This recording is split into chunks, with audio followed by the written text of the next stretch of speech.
Beleza, pode ir gravando.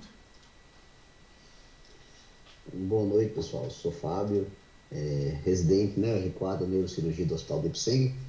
E hoje a gente vai falar sobre traumatismo da coluna cervical subaxial. Né? Vai falar um pouco sobre os mecanismos de ação do trauma, sobre a classificação da all spine, que é uma forma mais didática, inclusive, da gente registrar em prontuário e na nossa decisão de conduta. Então, começando, o traumatismo raquimedular é uma patologia que ela traz alta morbimortalidade, né? Ela traz sequelas importantes. E isso vem causar, inclusive na faixa etária jovem, que é a faixa etária mais comum, uma média de idade de 34 anos aí, grande incapacidade, até porque são pessoas economicamente ativas e chega muitas vezes a perder a funcionalidade, até de trabalho, de qualidade de vida também. 84% são homens, né? Tem a maioria é homens na epidemiologia. E em suas diversas causas, a gente tem quedas, acidentes automobilísticos, ferimento por arma de fogo, enfim. Existem até alguns estudos que foram feitos em diversos centros do país, diversas regiões diferentes, e que mostraram, inclusive, a variabilidade nessas causas. Aqui em Belo Horizonte, por exemplo, na região metropolitana, os acidentes automobilísticos são a principal causa, né? E das colunas, a cervical é a mais comumente acometida no TRM, sendo a subaxial a responsável por 80,2% desses casos. Então, as lesões medulares completas, ela está presente aí quase um terço, né, um pouco mais que um terço, 34% das vezes. E uma vez que ela está presente, esses pacientes costumam ter maior morbimortalidade, principalmente, com um déficit neurológico associado. Chega a ser 16,9 vezes quando existe algum déficit, esse pior prognóstico no paciente, né? E para a gente entender um pouco dos mecanismos de lesão, é importante a gente ter alguns conceitos básicos da biomecânica da coluna, né? Conceitos simples aqui, eu não vou aprofundar tanto, mas principalmente por esses autores, White, Southwick e Punjab, eles dividiram a coluna em dois segmentos, né? Elementos anteriores, sendo o eixo aqui mediano, e os elementos posteriores da coluna. Então, a gente tem que ter dois conceitos, até na época a gente estudou física, né, de torque e momento. Então, o torque é uma somatória de forças que vão ser aplicadas tanto nos elementos anteriores quanto nos elementos posteriores. E o momento é a força aplicada sobre uma distância. Então, de forma que a resultante disso aí seja zero numa coluna estável, numa coluna dentro da normalidade. Quando existe uma alteração na influência dessas forças, é que as estruturas ósseas, ligamentares, musculares passam a ser suscetíveis a lesões por um desequilíbrio, né? Uma força excessiva, desestabiliza um sistema que está equilibrado e pode ser suscetível a lesões. Então, como eu falei no slide anterior, a coluna basicamente dividida em anterior e posterior. A banda de tensão posterior, que é uma das que a gente vai falar mais, é principalmente composta, né, pelos ligamentos supra e interespinhoso. E como eu falei, a resultante da força sobre a coluna, tanto no compartimento anterior quanto posterior, tem que ser igual a zero para ela estar estável. E o torque é a propriedade física responsável por isso. Então, dependendo justamente da força, do momento, da distância de aplicação da força, são fatores que vão instabilizar essa coluna e causar lesão. Então, no mecanismo do trauma, a gente tem várias formas disso aí acontecer. Então, as mais comuns são forças adicionais de quê? De flexão, de extensão, de rotação, e muitas vezes uma força combinada disso aí. Então, diante dessas forças excessivas, gera-se uma resultante diferente de zero, né? Rompe o equilíbrio da coluna, e isso pode gerar falência na capacidade de resistência dessas estruturas. Então, a estrutura tem um limiar até o qual ele consegue resistir à lesão, a partir do qual, ultrapassando, vai falir essa capacidade e vai existir as lesões ósseas, ligamentares, ou múltiplas, né? Ou ambas. O movimento rebote também é um movimento comum, então às vezes se você passa por um choque, por exemplo, de hiperextensão, o movimento rebote vai ser a flexão e vice-versa. Então às vezes no movimento rebote é que acontece essa lesão.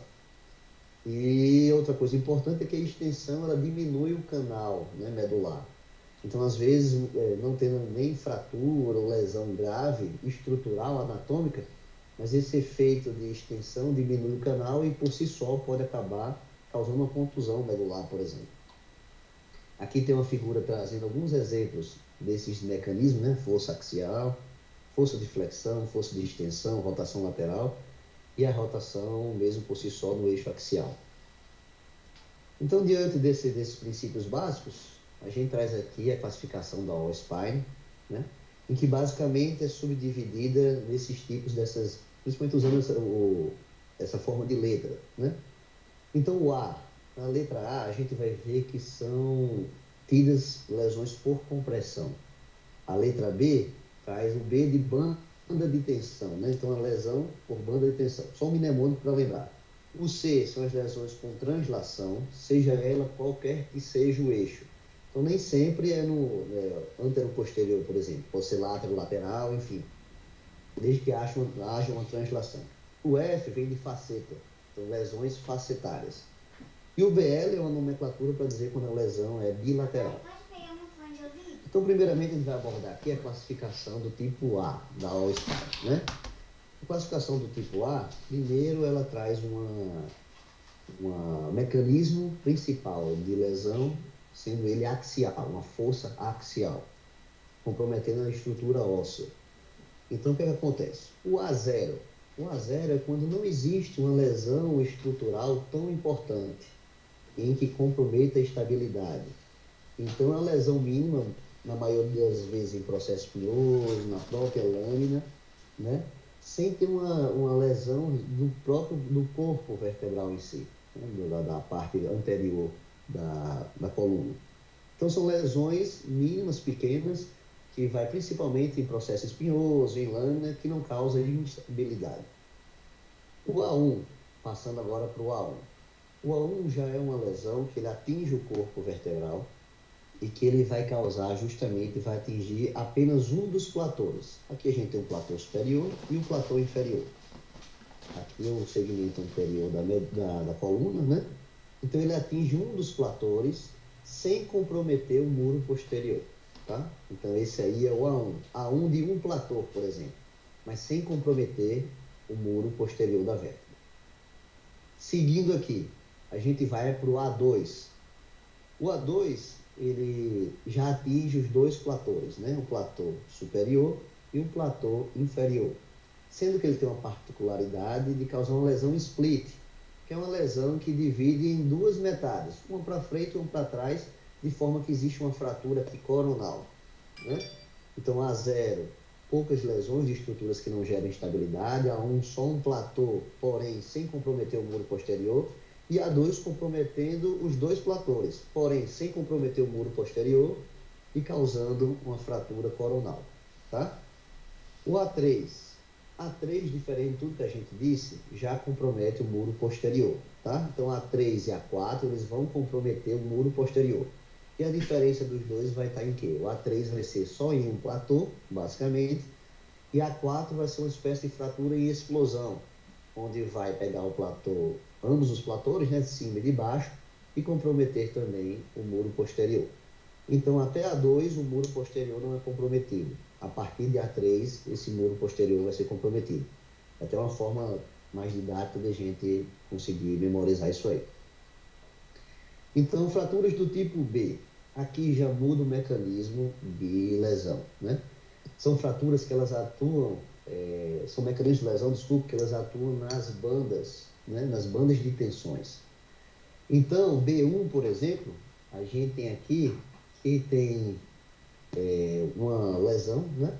Que atinge principalmente estrutura óssea, né? Então, não vai diretamente nas partes moles, ligamento, enfim.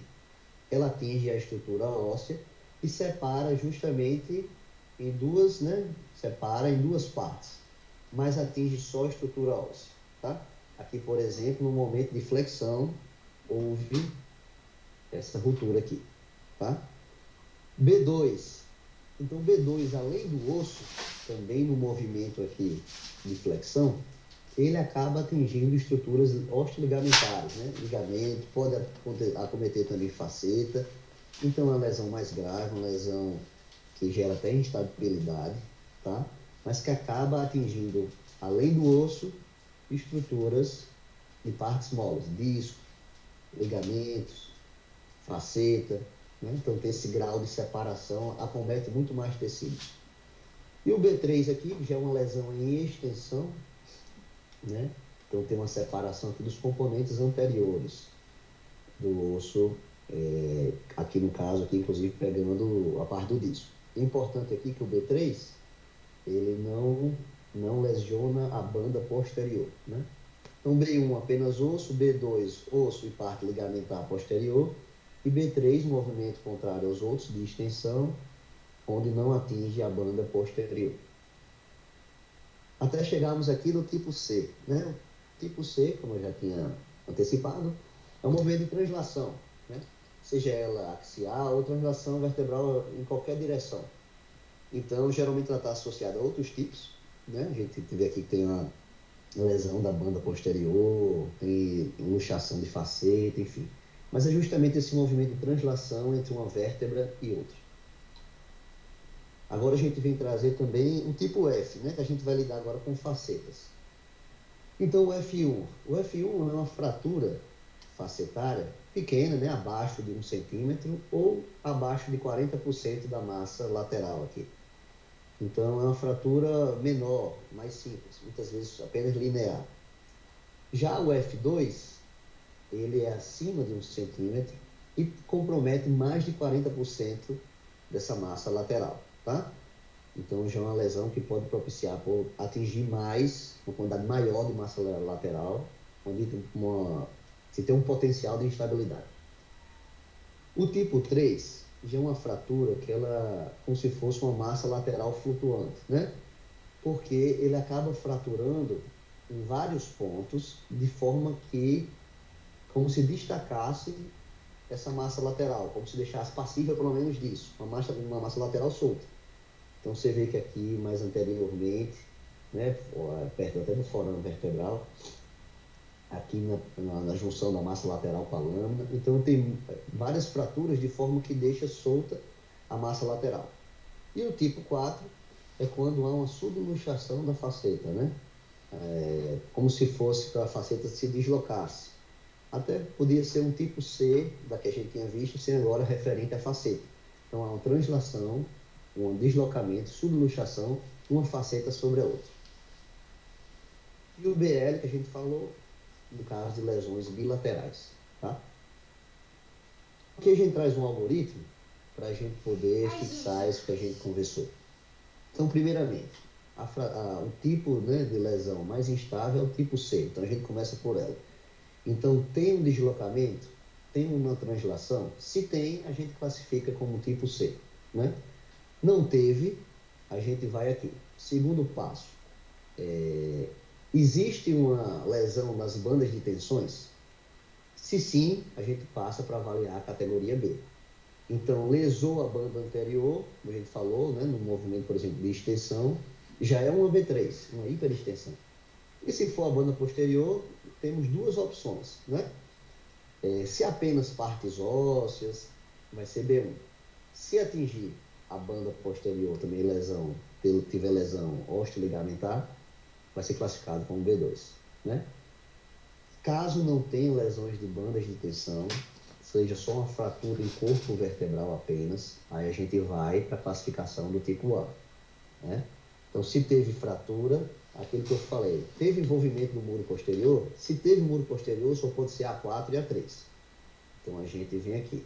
Tem os dois platores, é A4. Se só um, A3. Se não teve envolvimento da parede posterior, a gente pode ter, na verdade, dois tipos aqui. O A2, que é aquela que tem uma fratura também no split, né, coronal, dividindo a banda anterior e posterior.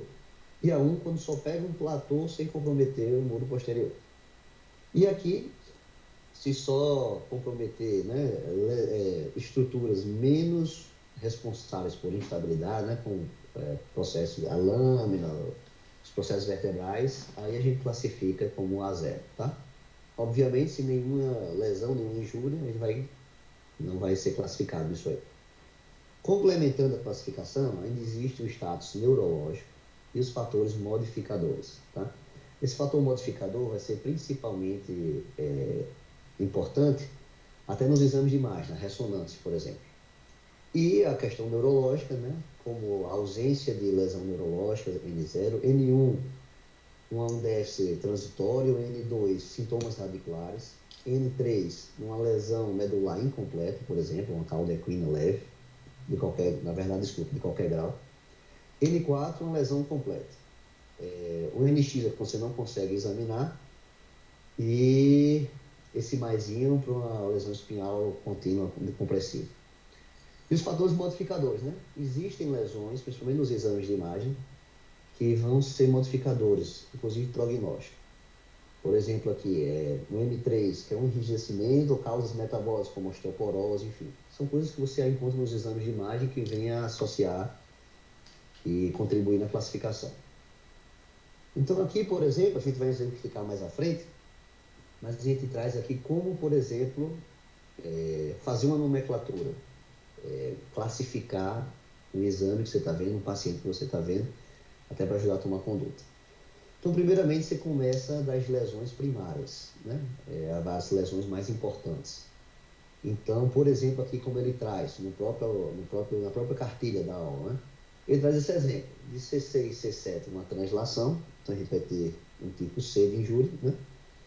Com C7, uma fratura em A1, ou seja, só em um platô, sem comprometer o muro posterior.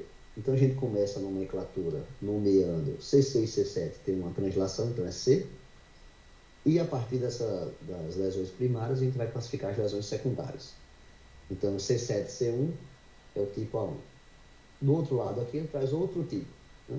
C6, C7, uma flexão e distração, ele classificou com B2, com deslocamento de faceta, né? Do lado direito, tipo 4, e do lado esquerdo, tipo 2. Com radiculopatia, então a gente vem aqui nessa tabela, radiculopatia N2, e um espondilite anquilosante, né? Uma anquilose na coluna, que aqui vem justamente nessa calcificação, nessa ossificação, classificado como M3. Então aqui a lesão primária foi B2, né? C6, C7. Trazendo aqui esses dois asteriscos, por quê? Caso você não encontre nenhuma lesão primária importante de corpo vertebral, dos componentes posteriores, a faceta vai ser a primeira, né? O F vai ser primeiro quesito da nomenclatura, na ausência de lesões primárias mais importantes, tá? E uma vez tendo lesão de faceta, mesmo que seja na mesma faceta, às vezes vai ter uma faceta subluxada, né? Que está F4, por exemplo, mas nessa faceta subluxada você tem uma fratura nessa faceta, vamos dizer, acima de 40%, que classifica ela também como F2, né? Então ela é F4 por estar luxada e F2 por ter uma fratura acima de 40% da massa lateral. O que prevalece é a classificação de maior grau, então seria F4, tá? Então F4 à direita, você sempre começa pela direita, F2 à esquerda, N, que é o status neurológico, né, que é radiculopatia, N2, e M3 por ter uma espondilite anquilosante, tá? Então aqui a gente vai trazer outros exemplos. Então esse primeiro caso, um paciente jovem, né, de 25 anos, foi envolvido aí num acidente automobilístico de alta velocidade e teve lesão medular completa. Então, se ele teve lesão medular completa, a gente já vê aqui que ele é um N4 do ponto de vista neurológico, né? Ele já traz aqui que entre C7 e T1 teve uma lesão. Vamos ver aqui na tomografia, a gente vê que entre C7 e T1 tem uma translação, né? Então aqui a lesão primária vai ser o quê? C7 e T1, desculpe. Vai ser o tipo C, né? A gente tem uma fratura aqui em compressão, tá? De T1, né? Que a gente vê que o muro posterior está íntegro. E tem uma fratura mais em achatamento aqui do platô superior. Então, vai classificar como A1. Em termos de facetas, o autor trouxe aqui que ele teve uma luxação bilateral dessas facetas, tá? Então foi F4, luxou. E uma lesão completa, como a gente tinha visto, como N4. No caso 2, uma mulher de 42 anos, né? Teve também um acidente automobilístico de alta velocidade e está com radiculopatia. Então a gente viu lá na tabela, aqui até no exemplo da própria cartilha, que é um N2, né? Então vamos lá. Aqui na coluna, a gente vê um coluna até certo ponto retificado, mas sem nenhuma lesão tão importante, né? Até as lesões primárias importantes, mas a gente vê lesão de faceta, por exemplo, né? Então, ele diz que ele teve a fratura em F2, tá? Eu, sinceramente, não consegui especificar tão bem se foi acima de 40%, né? Mas tem uma fratura aqui, importante, que o autor classificou como F2. Eu não consegui, na prática, classificar direito, mas ele conseguiu. Então, a radiculopatia de N2 e a ressonância, o interessante é isso, que apesar de não ter a ruptura da banda posterior, né, de tensão, mas ele viu uma hiperintensidade, ele viu um grau de injúria, um grau de lesão, às vezes uma distração desse ligamento, né, que a gente vendo aqui na tabelinha, classifica como M1, né? Teve uma injúria, uma lesão, porém sem uma completa disjunção, né? Uma completa separação. Então ele classificou como M1. Outro exemplo aqui, ele trazendo como C5 uma fratura do tipo A4. Então essa fratura do tipo A4, a gente vê que foi uma fratura em explosão, os dois platores foram atingidos e o muro posterior danificado. Por isso classificou como A4. E essa outra aqui, C5, C6, né? Um mecanismo de extensão, rompendo aqui as bandas anteriores. Ele classificou como B3. Esse exemplo agora aqui, ele viu uma fratura aqui em C5, C6 do tipo C, né? Teve uma translação, deslocou, tá? E a fratura aqui em C5, principalmente, né? De um tipo A2. Como eu disse, teve aquela lesão no plano coronal, fragmentando em uma parte anterior e uma parte posterior, sem comprometimento de muro posterior. Então, foi classificado como tipo A2. Então foi isso, pessoal. Espero que todos tenham entendido, né? Eu tenho colaborado de alguma forma. A bibliografia foi o próprio site da All Spine. Então tem cartilhas, tem pôsteres, tem até uma aula de Vaccaro falando sobre esse tema. E nosso tratado de neurocirurgia como base aí do estudo. Muito obrigado.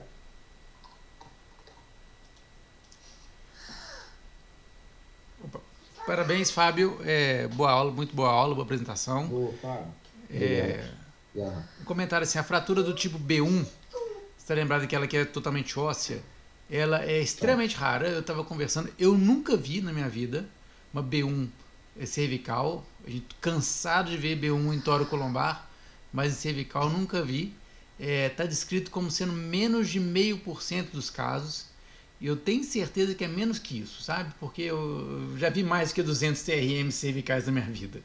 Então é muito pouco. Como vocês puderam ver, não adianta, gente. Essa classificação ela é muito difícil. Ela é muito difícil, muito complexa. Você entende agora, mas escrevê-la, o que acontece é que as pessoas reduzem, minimizam muito a descrição no prontuário. Então você coloca uma fratura tipo B, B2, é uma fratura tipo A4, às vezes não consideram muito a fratura, ou descreve a faceta, mas aquilo descrever a faceta de um lado, como é que ela tá, mais a faceta do outro, mais o BL, mais o N, mais o M, acaba que a gente deixa isso um pouco para falar, porque é cansativo de fazer, mas seria importante, sobretudo escrever a faceta. É muito importante ver que os ligamentos são mais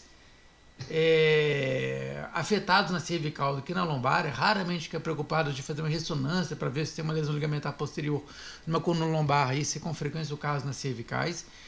Muitas vezes esse é determinante da conduta a ser tomada, se a cervical vai ser operada, se vai ser um colar cervical ou não, é muito difícil dizer. As fraturas facetárias isoladas, elas também são às vezes um pouco difícil de caracterização na imagem, sobretudo num filme impresso, João 3. A gente pode ter um pouco de dificuldade com relação a isso.